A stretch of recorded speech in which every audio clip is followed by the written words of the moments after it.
Hello, ఈరోజు మనం మునక్కాయలతో చక్కగా పరాటాలు అంటే చపాతీ టైపే చేసుకుంటున్నాం అనుకోండి. ఇప్పుడు మనం సోషల్ మీడియా ఆన్ చేస్తే ఎక్కువగా వైరల్ అవుతుంది కదా, చాలా చాలా హెల్దీ అండి. టేస్ట్ కూడా చాలా బాగుంటుంది. నేను నా స్టైల్లో సింపుల్గా మీకు చేసి చూపిస్తాను. చాలామంది రిక్వెస్ట్ చేశారు. సో మంచి మునగ పరోటా చేసుకుందాము. ఫస్ట్ మునక్కాయలని ఏం చేయాలో చూడండి.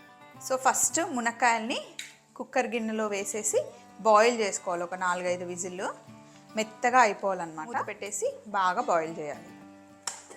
ఇలా ఒక 4 విజిల్లు పెడితే చక్కగా బాయిల్ అయిపోతుంది. ఇప్పుడు గిన్నెలోకి షిఫ్ట్ చేసేసుకొని మ్యాషర్ తీసుకొని బాగా మ్యాష్ చేసేయండి. మంచి గుజ్జు వస్తుంది. ఇలా మ్యాషర్తో చేస్తే చాలా చాలా ఈజీగా వచ్చేస్తుంది. ఫైబర్ అంతా వెళ్ళిపోతుంది అన్నమాట. గుజ్జులో ఉన్న విటమిన్స్, మినరల్స్ అన్నీ వచ్చేస్తాయి. అసలు మునక్కాయలో ఉన్నన్ని బెనిఫిట్స్ ఇంకా వేరే దేంట్లో ఉండవండి. మునగ ఆకులు, మునక్కాయలు చాలా చాలా చాలా హెల్దీ అన్నమాట. సో ఇప్పుడు బాగా నలిపేసాం కదా, వీటిని ఒక జాలి పెట్టుకోండి. ఇలా కొంచెం వాటర్ వేసి ఆ గుజ్జంతా కిందికి వచ్చేస్తుంది. ఇట్లా వాటర్ వేస్తే వచ్చేస్తుంది. ఇలా మునక్కాయలో ఉన్న గుజ్జంతా తీసేయండి. గింజలు కూడా చక్కగా బాయిల్ అయిపోయి మొత్తం ఆ గుజ్జంతా వచ్చేస్తుంది. ఇప్పుడు ఈ ఫైబర్ తీసేసాం కదా. ఇప్పుడు ఈ గుజ్జులో ఉప్పు వేసుకోండి సరిపడా. ఇందులో గోధుమ పిండి ఎంత పడితే అంత వేసుకుంటూ కలుపుకోండి. ఇంకా కొంచెం పిండి పడుతుంది, యాడ్ చేద్దాం.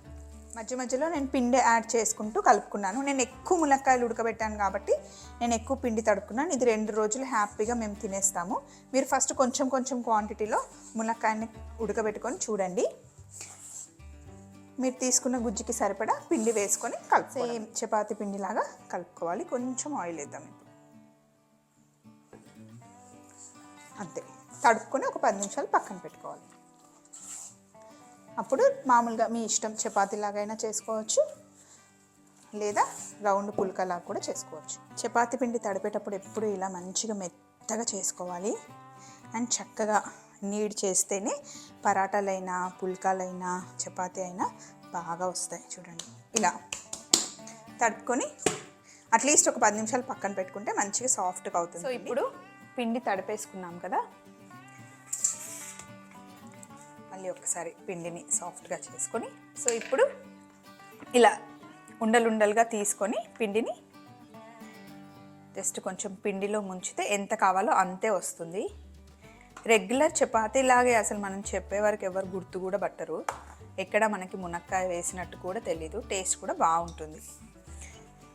కావాలి అంటే చపాతీలాగా ఫోల్డ్ చేసుకోవచ్చు, పుల్కా లాగైనా చేయొచ్చు.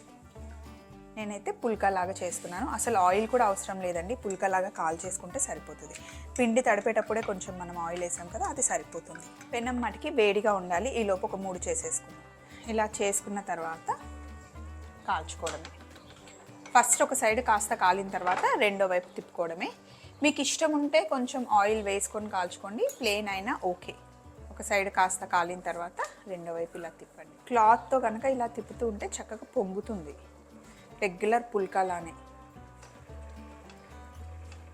జస్ట్ ఇలా అన్నీ చేసుకోవడమే. నేనైతే ఇందులో అస్సలు ఆయిల్ వేయలేదు. ఎంత బాగా వస్తున్నాయి చూడండి. ఇలా చక్కగా పుల్కాలు పొంగినట్టు పొంగుతాయి అన్నమాట. చూడండి ఎంత బాగా పొంగిందో. అస్సలు నేను ఆయిల్ కూడా వేయలేదు. రండి, ఒక 3 చేసేసాను. ప్లేట్లోకి తీసుకుందాం. చూడండి అసలు ఎంత సాఫ్ట్గా ఉన్నాయో. ఇలా హ్యాపీగా రోల్ చేసేయచ్చు.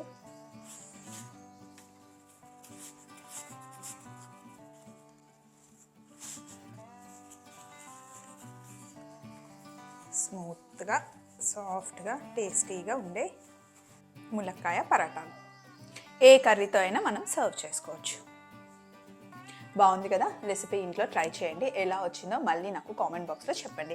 ఇంకొక రెసిపీతో కలుసుకుందాం. Take care, bye.